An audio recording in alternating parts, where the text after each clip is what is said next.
Hello, MCU fans. Today's going to be my breakdown and review of the brand new Spider-Man Noir trailer. We'll look at timeline, origin, villains, and much, much more. Also, IGN gave us a behind the scenes video, and I'll include some clips from that as well. So, lots to discuss. Let's dive right in and see what we can find out. All right, so in the first trailer, they told us it's from the producers of Spider Man Into the Spider-Verse, but now with this trailer, they've updated it to include Project Hail Mary. So, yeah, that's a pretty good 1-2 punch. Very good team working on this show.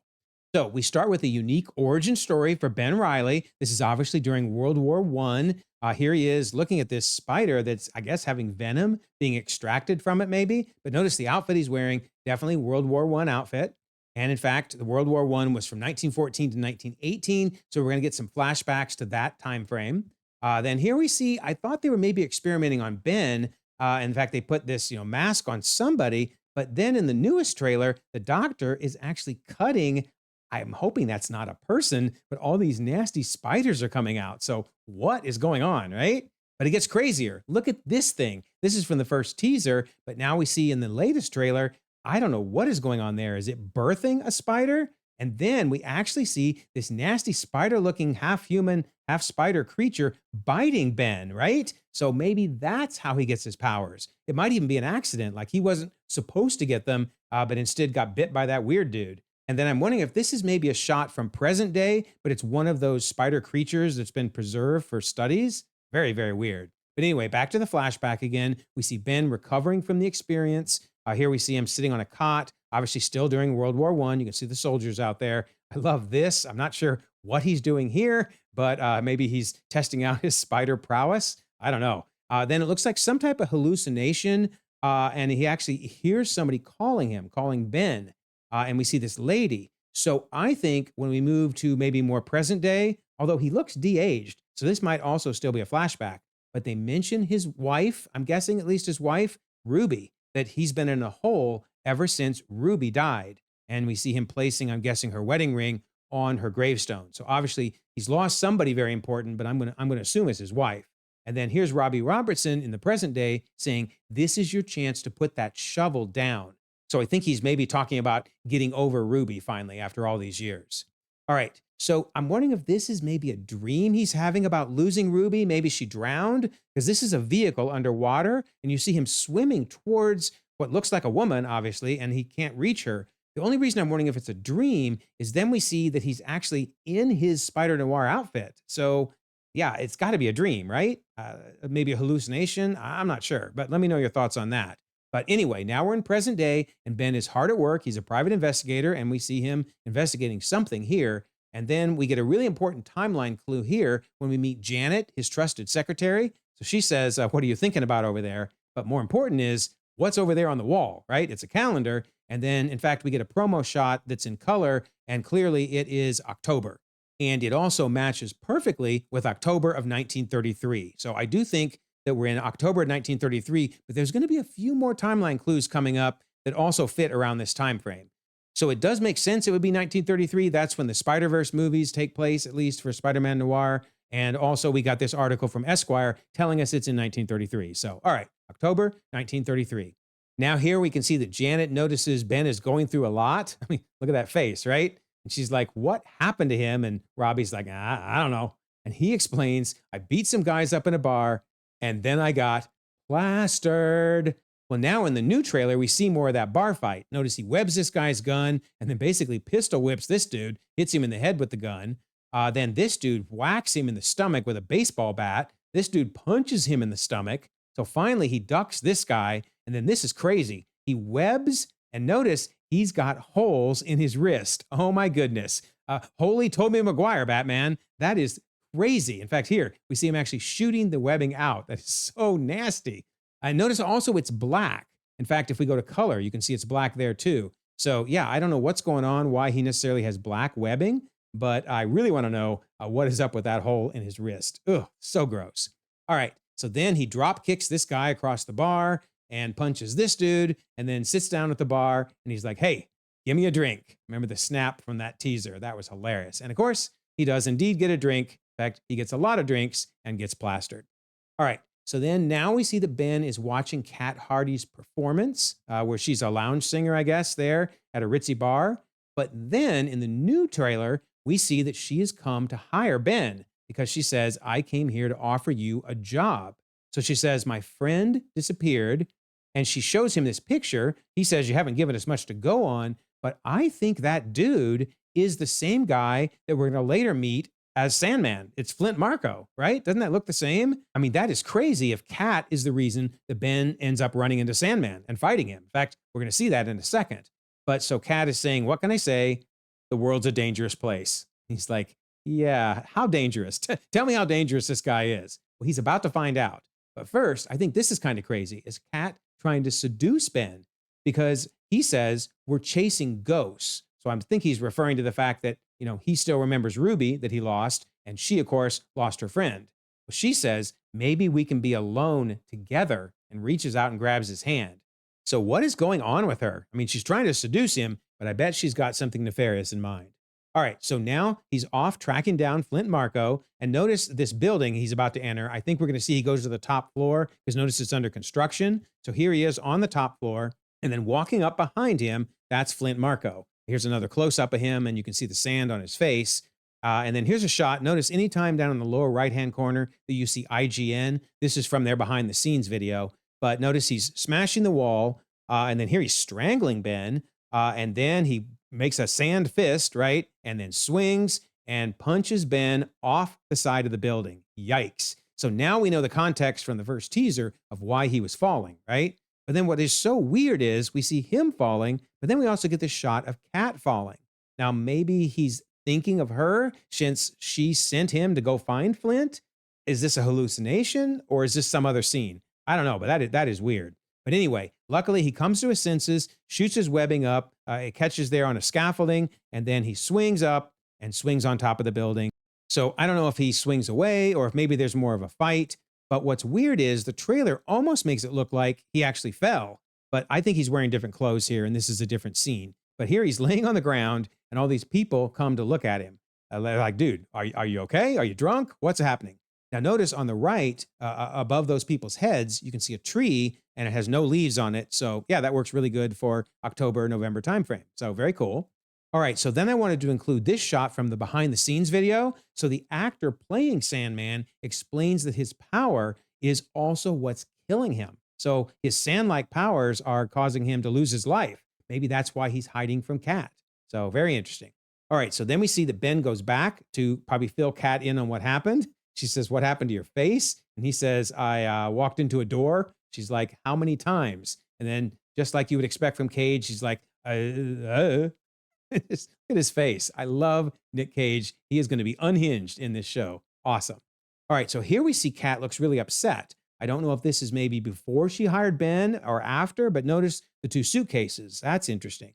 All right, so now we see Ben taking down some mobsters, shoots his web and lands on top of one of the cars. This is actually from the first teaser, but then in the new trailer, we saw this dude making probably an unwise move and climbing on top of the roof to fight him. Not a good idea. So then from the first teaser, we see the car kind of overturning. And then now in the new trailer, we see that he lands on the ground and heads over to these guys, actually webs each one in the face. But notice too, there's a dude here that is literally webbed to the car and he's holding a gun. So he was trying to shoot at him and he gets webbed to the car. But anyway, Ben webs each of them in the face and then does a little crisscross applesauce and pulls them against each other to knock them out. And you can see he's taken out a ton of different mobsters. So I think all of these guys probably work for the big man, and that is Silvermane. So maybe this is actually when Ben meets Silvermane, because on IGN's behind the scenes, we have Silvermane saying it's been a while, and Ben saying, what do you say we cut the fancy talk? So, okay, that is interesting. He must have a relationship with Silvermane that goes back a ways. Maybe Silvermane had something to do with him getting his powers? Really curious about that. All right, Silvermane does seem to be the main villain. This is from the earlier teaser where we saw these weird shots, as well as this one in the glass. But now we have Robbie Robertson explaining to Ben that this is Silvermane, and he's charged with organized crime for 30 years. So he's been at this for a while. Then also we get this shot from IGN, another one with all the broken mirrors. And then we see that Silvermane clearly has some enemies because that's his picture as the place is being burned down. And Robbie's explaining someone burned down his mansion a couple nights ago. I'm guessing that someone is this guy, right? With the fire powers. So this is wild. The IGN article that accompanied the behind the scenes video tells us that this guy is one of the show's four superpowered rogues, the fire wielding James Jimmy Addison, and he's the only one that doesn't really have a direct comp from the comics. Okay, because I was wondering, is this Molten Man? Is this Pyro? No, he's a brand new character. And notice they say there's plenty of Marvel characters that we could pull from that would satisfy that, but I wouldn't want to, for lack of a better term, burn any for future uses. So basically, they didn't want to use Molten Man or Pyro, and they created this new character.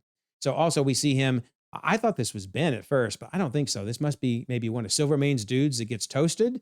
But anyway, here's the aftermath of his mansion. Yeah, completely being burned down. Okay, so I think then he decides he needs some help. So notice he's talking to someone, and you can see from his face, that's got to be Sandman, right? We'll see that in a second. But he says, I've got a fight coming. He says, I want you to help me. And there you can definitely see it's Sandman. So, okay, Silvermane has now hired Sandman. And then we see he's also working with Tombstone. So he says the universe trends to disorder. And then he's reaching out his hand and he's shaking hands with Tombstone. Okay, so now he has both Tombstone and Sandman working for him. And I love this shot. I think Sandman's going to be really visually stunning throughout the series. All right, so now it's time for a prison break. So that's Tombstone ripping a jail door off its hinges. Here we see two police ready to confront him. And here he's walking through the door like, dude, you're not going to hurt me. I'm assuming his entire body is rock hard and can't be hurt by bullets. In fact, we see them opening fire and he's on the left and the bullets are probably just bouncing off him. But on the right is Sandman. And this is even cooler. Sandman just passes the bullets through him, out his hand, and into this dish. That is so cool. So cool. All right. So once they take care of the cops, now they approach their target, the person they're trying to recruit, who turns out to be someone named Megawatt. So I would never have guessed it was Megawatt. I thought this was Electro, to be honest. There is a Megawatt in the comics, but he's a very obscure villain. But okay, Megawatt it is. So here we see them breaking him out of prison, I believe, and that's Tombstone there knocking people around. Here's a nice close-up of Tombstone's face. And then now we see monsters attack cops. So what I think this Daily Bugle report is talking about is, in fact, in the picture, you can see Sandman and Tombstone. So that's them breaking out of jail, Megawatt. Okay, so now we see all of them walking with Silvermane. He basically has his enforcers, right? Sandman, Megawatt, and Tombstone. Here we see the three of them again, all hanging out with Silvermane. Here we see them getting in a car together. And then, yeah, pretty much anywhere Silvermane goes, these are his enforcers, his bodyguards. All right, so then I think he sends Tombstone to take on Ben. And notice, this is really weird. Over on the left are a bunch of cops, but over on the right are those gangsters, businessmen? I don't know. But anyway, Ben is webbing up Tombstone, and Tombstone's like, yeah, okay, that's not going to work on me. So, wow, this dude's going to be awesome. And then here we see Ben taking on both Sandman and Megawatt. So that's Sandman standing there with his fist in the air, and he whacks the front of this car, sending Ben flying, and the dude standing to the left there, that's Megawatt. Also, it is worth noting that this movie theater is showing a movie, or actually it's going to turn out to be a musical, called Roberta, which stars Tamara and Bob Hope. And if we look it up, we see that that came out November 18 of 1933. So that works perfect. So we're in October, November timeframe. Then, all right, so now here's Ben flying through the air, remember, because he was on that car. And then we see Sandman grab him and just whack his head against the car. Man, he is getting beaten up. All right, so now we see that Megawatt lives up to his name. He says this is the best show in town because they're right in front of a movie theater, right? And then they're kind of standing off against each other. But notice beneath Ben's feet, that's the water the Megawatt's going to use. So yeah, his hand lights up and he's ready to go, right? He's in his fighting position and his face is even lighting up. And then he reaches down and touches the water and sends a shockwave over and shocks Ben. That is so cool. And then here we see him getting electrocuted. And then here is a wide shot. So yeah, he needs to get out of that water quickly. All right, so then we get a wide shot of the crowd looking on in shock and dismay at what they're seeing. But then finally Ben decides time to go on the offense. So he webs up Megawatt's hands and he's trying to send a shockwave through the webbing. That's pretty cool. But notice this, another movie. This case, it is Below the Sea, and we can see Fay Wray's name. But this one is kind of confusing me a bit because at least IRL, it came out in 1933, so that's good. but it was released in March 29th of 1933. And according to the context down there, was only out for a couple weeks. But that's okay. Either it could be that it came back again in the fall, or maybe it just is happening at a different time in this universe. But at least it's 1933, so that's pretty cool. All right, so then Ben heads in to punch Megawatt, and you can see the shocks actually on Ben, as he hits him. And here's another shot of him punching him, but notice the shock waves running throughout his body. So that's pretty cool. And then this is crazy. He's like, all right, I can't hit him. I'll just grab a bus stop and cold cock him with it. Oh man, that had to hurt.